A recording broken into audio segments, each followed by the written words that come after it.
झारखंड सरकार का बड़ा फैसला, शिक्षा सेवा के 50 पदाधिकारियों का तबादला, जानिए कौन कहां भेजे गए।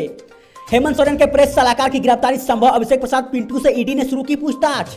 केंद्रीय गृह मंत्री अमित शाह बोले, अगले 25 वर्षों में यदि हमने विकास के संकल्पों को पूरा किया तो विश्व गुरु बन जाएगा भारत। झारखंड में 5 अगस्त को तख्ता पलट की थी तैयारी, 14 विधायक लगा चुके गुवाहाटी का चक्कर, झारखंड में कांग्रेस का भविष्य संकट में।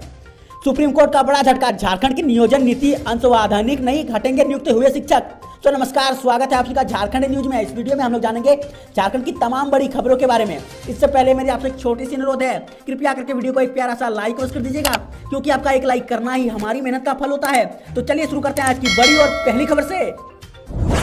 झारखंड सरकार का बड़ा फैसला, शिक्षा सेवा के 50 पदाधिकारियों का तबादला, जानिए कौन कहां भेजे गए। झारखंड सरकार ने शिक्षा से सेवा संबंधित 50 पदाधिकारियों का हस्तांतरण कर दिया है। बड़े पैमाने पर इस हस्तांतरण की वजह यह बताई जा रही है कि इनके खिलाफ कई गंभीर शिकायतें मिली थी। स्कूलों के नाम बदलने का आरोप है। झारखंड सरकार ने राज्य शिक्षा सेवा के 50 पदाधिकारियों का हस्तांतरण कर दिया है। कई जिलों के जिला शिक्षा पदाधिकारी तथा जिला शिक्षा अधीक्षक बदले गए हैं। साहिबगंज में स्कूलों के नाम बदलने जाने व शुक्रवार को अवकाश मामले में लापरवाह पाए गए अभय शंकर को हस्तांतरित करते हुए प्राथमिक शिक्षा निर्देशालय में उप निर्देशक के पद पर पदस्थापित किया गया है। वहीं जिला शिक्षक अधीक्षक के पद पर कार्यरत महेंद्र पांडे को हस्तांतरित करते हुए उसी जिला में जिला शिक्षा पदाधिकारी बना दिया गया है। बता दें कि इनके विरुद्ध कई शिकायतें थी।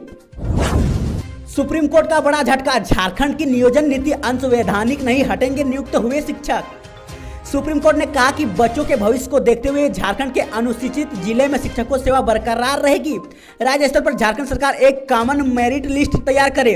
अदालत ने हेमंत सरकार की नियोजन नीति को अंशवैधानिक करार दिया। सुप्रीम कोर्ट ने अभी वर्ष 2016 में बनी राज्य सरकार की नियोजन नीति को अंशवैधानिक करार दिया, लेकिन इस नीति से अनुसूचित जिलों में नियुक्त को सुरक्षित कर दिया है। यानी अनुसूचित जिलों में जिन शिक्षकों की नियुक्ति हो गई है उनकी सेवा बरकरार होगी। अदालत ने कहा कि आदिवासी बाहुल क्षेत्रों में शिक्षकों को कमी है, ऐसे में अगर नियुक्ति किए गए शिक्षकों को हटाने का आदेश देते हैं तो इससे वहां के छात्रों का नुकसान होगा, इसलिए जनहित को देखते हुए उनकी नियुक्ति को बरकरार रखी जाती है।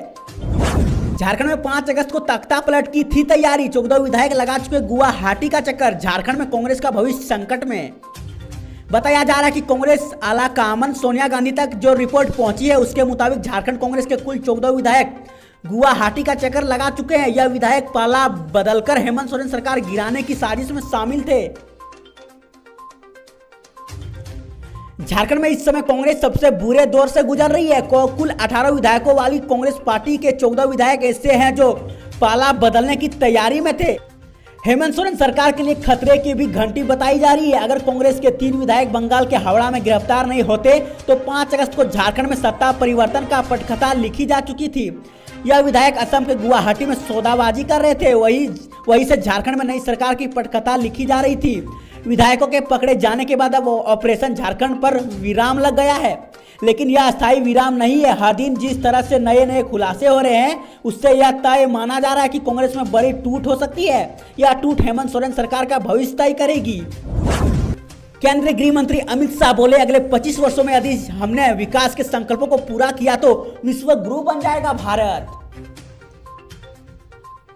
केंद्रीय गृह मंत्री अमित शाह ने बुधवार को कहा कि यदि देशवासी अगले 25 वर्षों में देश के विकास संकल्पों को पूरा कर लेते हैं तो भारत विश्व गुरु बन जाएगा। केंद्रीय गृह मंत्री अमित शाह ने बुधवार को राष्ट्रीय राजधानी में एक कार्यक्रम को संबोधित करते हुए कहा कि यह साल भारत को हर क्षेत्र में बेहतर बनाने का साल है। यदि देशवासी अगले 25 वर्षों में देश के विकास संकल्पों को पूरा कर लेते हैं तो भारत विश्व गुरु बन जाएगा। केंद्रीय मंत्री अमित शाह ने कहा कि भारत 2047 में कैसा होगा, हर क्षेत्र में भारत का प्रदर्शन कैसा रहेगा, शिक्षा, स्वास्थ्य और विकास के क्षेत्र में भारत कैसा रहेगा। अगर हम इन प्रमुख क्षेत्रों पर काम करते हैं और अगले 25 वर्षों में अपने लक्ष्यों को हासिल कर लेते हैं तो 25 साल बाद भारत विश्व गुरु बन जाएगा।